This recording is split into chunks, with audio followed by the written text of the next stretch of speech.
to Bookstream for Tweens with the Fulton County Library System. My name is Liane, and I'm a librarian here at the Milton Library. Today I'm excited to share an awesome book with you guys. This is one of my favorite authors. He has written a bunch of books, and today we are going to start reading There May Be a Castle, and the author is Piers Torday. And tomorrow's episode we will talk more about the author. I think you guys will really think he's cool. So check us out tomorrow as well. But today I'm going to read first chapter for you in this book, and this is a mixture of fantasy and reality for our main character, Mouse. And in the text, it's cool because those differentiations are made through font. So you can tell there's different font for the, I just said font a lot, I know. Okay, so there's a different font for the real life and then for the fantasy bits as well. So that is a cool element of the book that I really enjoyed. But here is the first chapter of There May Be a Castle. Mouse Mallory didn't like Christmas. There, he'd said it, or rather thought it, because Mouse Mallory was more a thinker than a talker, or as everyone else called him, a daydreamer. Yes, he decided, I am 11 years old and I don't like Christmas. Even if it was Christmas Eve, and even if his mom was going crazy, trying to get him and his two sisters ready for their annual festive trip to her parents over on the other side of the hills. Mouse! Mrs. Mallory's voice sailed down the stairs after her, along with different colored socks flying off the pile of laundry in her arms. I really hope that when I come back up, you aren't just going to be standing there and that your bag will be packed. We leave in 1 hour. 1 hour. Mouse stayed exactly where he was, on the landing, clutching his rucksack. He peered inside. It might look unpacked to some people, but Mouse could see, right at the bottom, the only thing he ever needed to take anywhere, his horse Nonky. Even if everyone did say he was too old to be carrying toy horses around. Do you really need that? His mom would complain. I've washed it 1,000 times and still stinks of trainers. You're too grown up to be playing with a babyish toy like that. You're such a little boy, sometimes his big sister Violet would often add. It's true, he was a little boy. His dad was stout, his mom wasn't very tall, and Mouse, well, rather small. In fact, he was the smallest in his year. That was why Albert Thompson Mallory was known universally as Mouse. So small and full of questions, like a curious little mouse, his dad used to say when he was younger. Mouse had never been short of questions, that's for sure. Why is the sky blue? What does this button do? Will I ever get bigger? Not even his doctor could answer that last one for sure. Maybe he would always be shorter than everyone else. This left him with so many worries about the future, such as, would he ever be tall enough to go on the biggest roller coaster in the world? Mouse knew Violet didn't just mean that. She meant that he acted little as well. He was 11, and apparently that meant he had to read books that had more words than pictures, or even no pictures. He was supposed to be able to sleep with the lights off, and everyone said he was too old to carry a stuffed toy around with him all the time. Mouse didn't get what the problem was. It wasn't as if Nonky was one of those toys Esme still played with. He didn't play a lullaby if you pulled a string. He definitely didn't get chewed on at night anymore. Nonky had been a present from his dad quite a long time ago, but not that long ago. Once he had been a fighting horse with a mounted knight, but his rider had since departed to the giant toy crate in the sky, and he was also missing an eye. When his dad gave him Nonky, Mouse was too young to tell a difference between a horse and a donkey. He also couldn't pronounce donkey, so Nonky it had been from the get-go, and Nonky it had stayed. Unlike Dad, Nonky hadn't run off to Florida with a software developer he met online called Carla. Mouse hoped she appreciated his songs and corny jokes. He was surprised at how much he actually missed them. But Nonky didn't force those on him either. Nonky never yelled when he was late for school and never sulked when he didn't play with him. Nonky smelt of the past and the good old days. He was soft, machine washable, and made Mouse feel safe. He was special.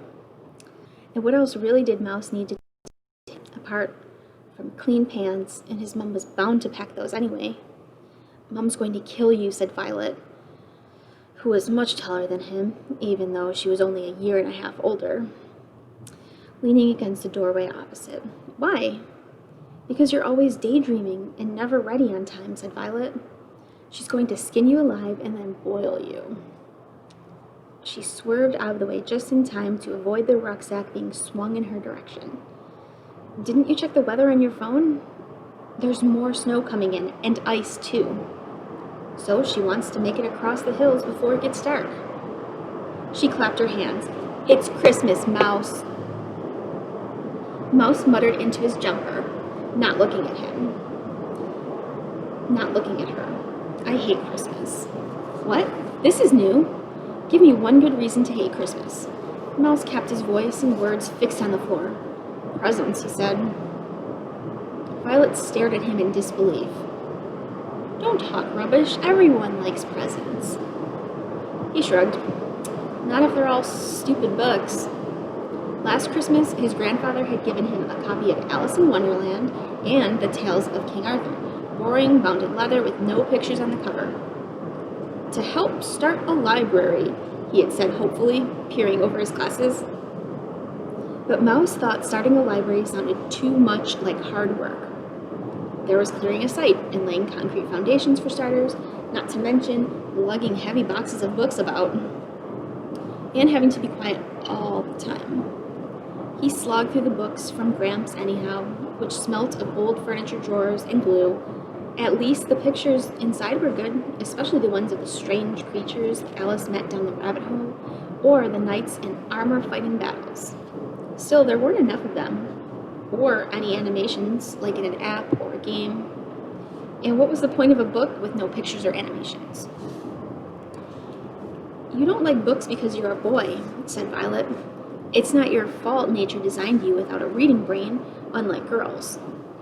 It does, unfortunately, mean that I will get to be Prime Minister one day, while you will only be allowed to drive my car." Before Mouse could respond, Esme trundled across the landing in front of him on her truck.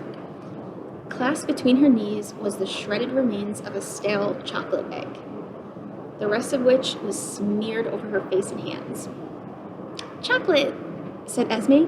"Easter," she added, just in case she hadn't made herself clear. "No," said Mouse. "Christmas. Christmas Eve, look." He pointed to the gabled window behind them, shimmering icicles as sharp as prehistoric spears, twisted down from the eaves outside. From time to time, a tip dropped off with an alarming crack. The fresh snow seemed to make everything quieter and louder at the same time. A robin strutted on the frosted sill beneath the icy spears, oblivious to the danger dangling above his head.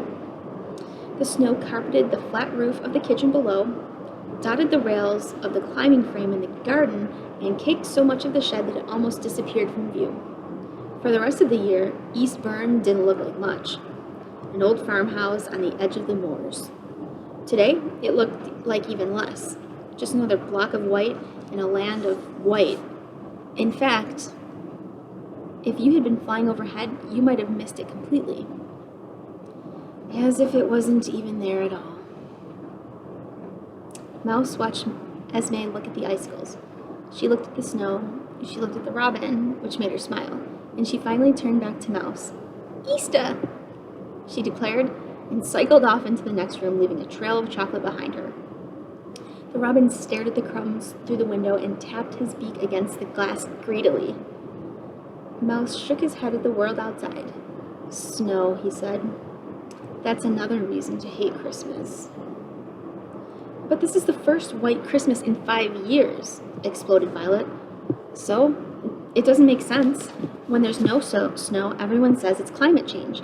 But when there is snow, like this year, everyone says it's climate change. See? They can't have it both ways. What about snowmen, sledding? I'm not like you. I'm not good at any of that stuff. Making things, sport, I'm only little." "You can't use it as an excuse for everything, Mouse Mallory. Don't you even like going for a walk in the snow?" He snorted, like the one we'll have to go on after lunch. Tomorrow with Granny and Gramps? That's not a walk, that's a route march. Mouse began a mental to-do list. Find out if the United Nations has a policy on forced marches after Christmas lunch. You think you can get away with anything because you're so cute, don't you? Said Violet, grabbing Mouse in a headlock and mussing his hair. Flushing and wriggling away. No, I don't. Yes, you do. And one day even you are going to have to grow up, she said, closing her door on him. He shrugged. There were so many good reasons not to like Christmas, like the teachers at school wearing tinsel all over their ties, or even worse, Christmas jumpers, as if they were Santa's little helpers when in fact they were teachers. It was just pretend and make-believe. That thought made Mouse feel uncomfortable. His chest tightened, his cheeks flushed, and his hands clenched into fists, because he remembered something that made him rage inside. The kind of rage that isn't fixed by shiny wrapping paper or a toy reindeer with a glowing nose dancing to a disco beat. It was the real reason why he didn't like Christmas. Alright, so that is the first chapter of There May Be a Castle by Piers Torday. I hope you guys enjoyed that. Read on to find out what is the real reason why Mouse doesn't like Christmas. And you get to find out the adventure that he gets to go on.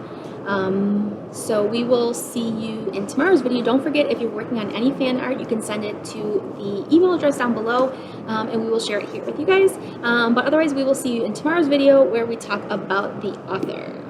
Thank you.